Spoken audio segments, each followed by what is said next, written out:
Hey guys, if you're like us, we got an air fryer. It's a 6-quart air fryer from Costco, and I'll leave a link below of where you could get one, or you probably just get it off of Amazon or something like that.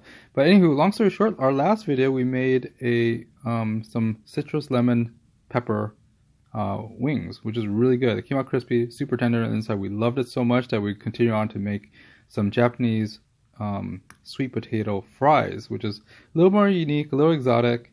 And so we basically went to the Asian supermarket, got ourselves a Japanese sweet potato, sweet potato, and also some canola oil. You need the canola oil to make it so it crisps on the outside. So without the oil, you really can't do this. So otherwise, it's going to dehydrate the potato.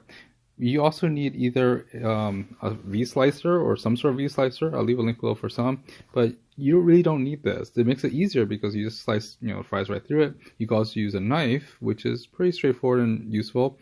We basically cut it into we want 2-inch fries so that we can spread it across the fryer. So we'll cut it right in the center. It's roughly around 2 inches, 2 to 3 inches. And then we'll basically put it into that V slicer to just make fries out of it. That should be pretty much what we're gonna do.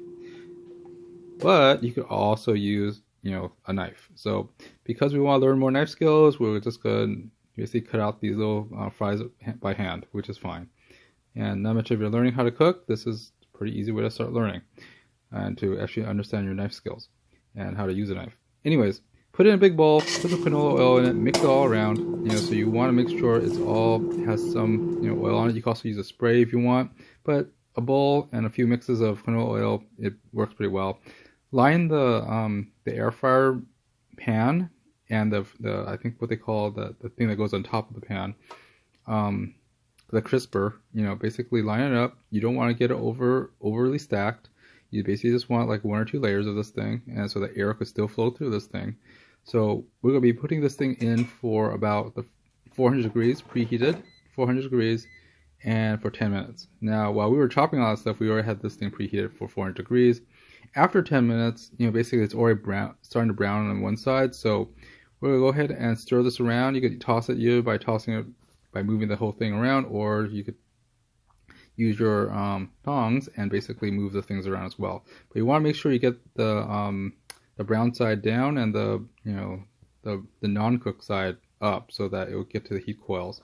So just rotate, shake, toss, and we're going back in there. So basically 400 degrees at another 10 minutes and we should be good. But roughly, I think we actually cooked it a little too long. I think probably 7 minutes or 8 minutes would have done it at 400 degrees. Or maybe we should have lowered the temperature a little, but 400 degrees at 10 minutes works, but maybe a little less next time. Because you'll see it after we start this thing, that when we take it out, it's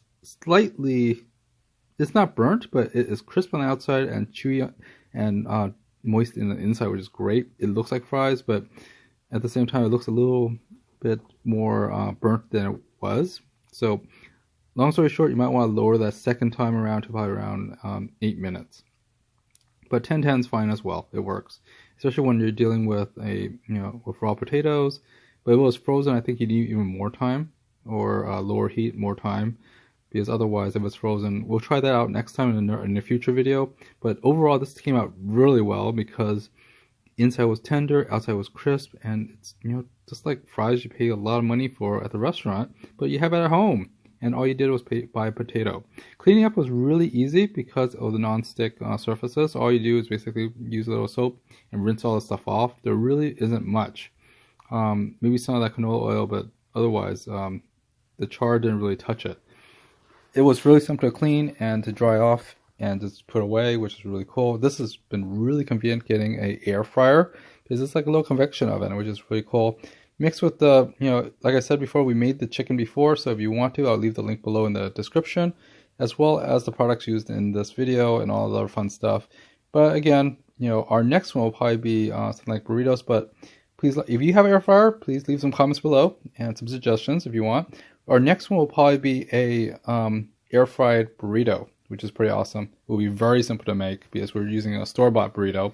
Anyways, please like, subscribe, hit the bell button for more. Costco finds, DIYs, and how to do home stuff and fixing things. This is a very, very wide channel, so please look forward for the links to specific playlists and stuff. So, anyways, my final thoughts are thanks for my girlfriend who helped me cook all this fun, delicious food and, played along with this fun journey. Anyways, and of course, thank you to the viewers and subscribers for your, watching us channel and, leaving comments below. Anyways, have a good one. Thanks a lot for watching. Bye bye.